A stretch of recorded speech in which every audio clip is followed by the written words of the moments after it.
Because of her unusual protruded buttocks, she was trafficked, molested, exploited, raped. Every man in Europe wants to have a feel of her. She was their adventure.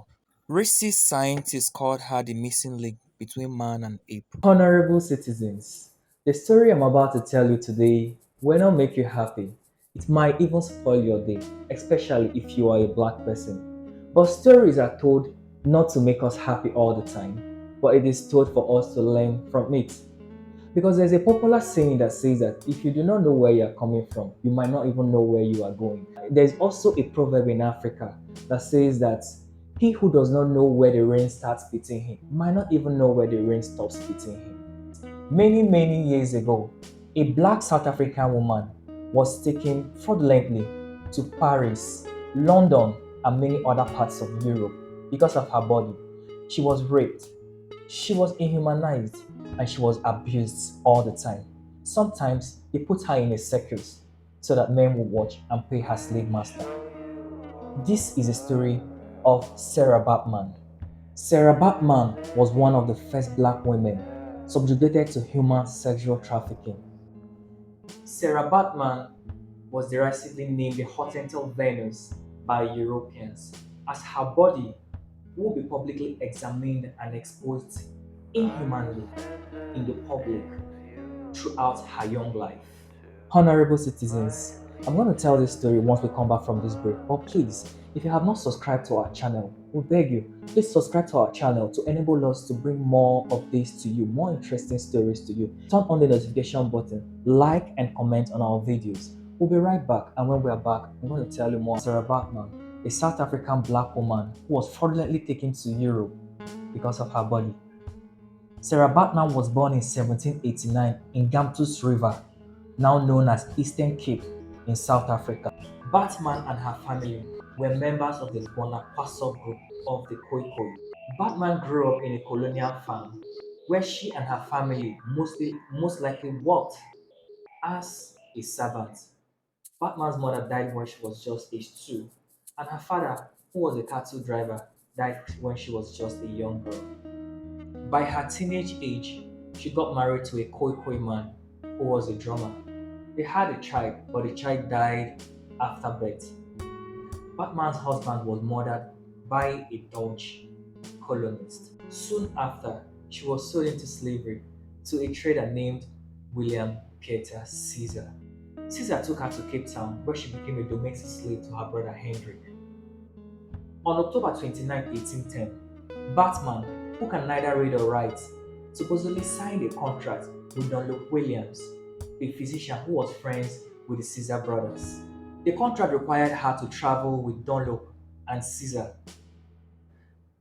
to England and Ireland to work as a domestic servant, because technically, around that time, slave trade has been abolished in Great Britain. Honorable citizens, we're due for a break now. When we come back, we'll continue the story of Batman. But please, if you have not subscribed to our channel, please use this medium right now. Subscribe, turn on the notification button, like, comment, and share our videos. This will encourage us to do more. Thank you. We'll be back soon. Batman will be exhibited for entertainment, and she'll receive some portion of the earnings from the exhibitions. And she can return to South Africa after 5 years if she wishes to. But all the details of the contract was false and it was fraudulent because Batman could neither read nor write. Now, Batman remained as a slave and was enslaved for all the rest of her life. So Batman was first exhibited in London in the Egyptian Hall at the Piccadilly Circus in November 24, 1810.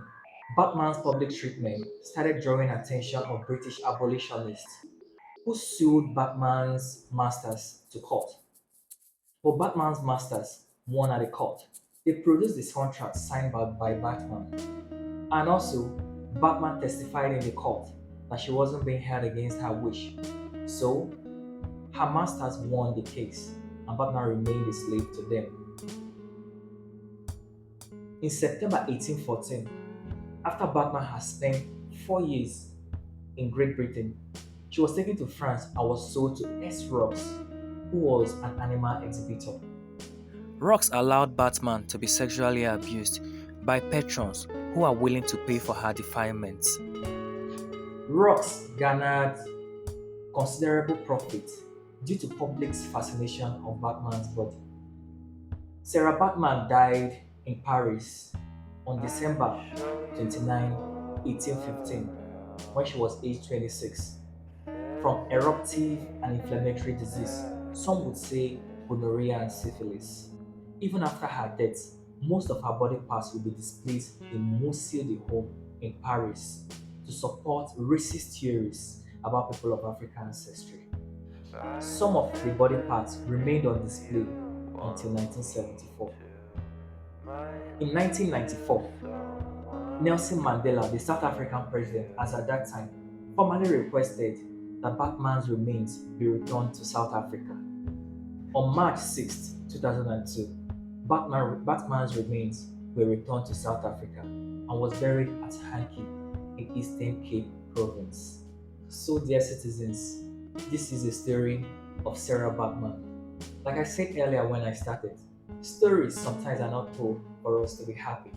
Stories are told for us to learn from it.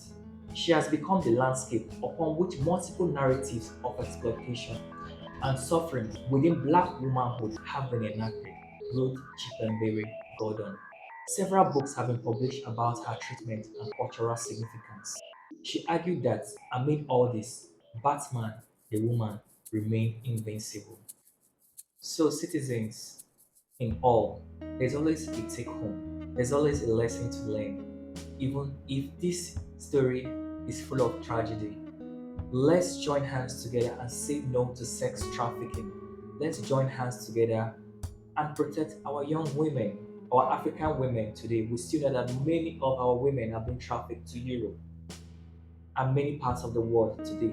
It is our responsibility as citizens to stop it, to help put hands together and stop sex trafficking amongst our young women and our women in its entirety. Thank you for all your support. I remain your handler, Emmanuel. Have a blessed day.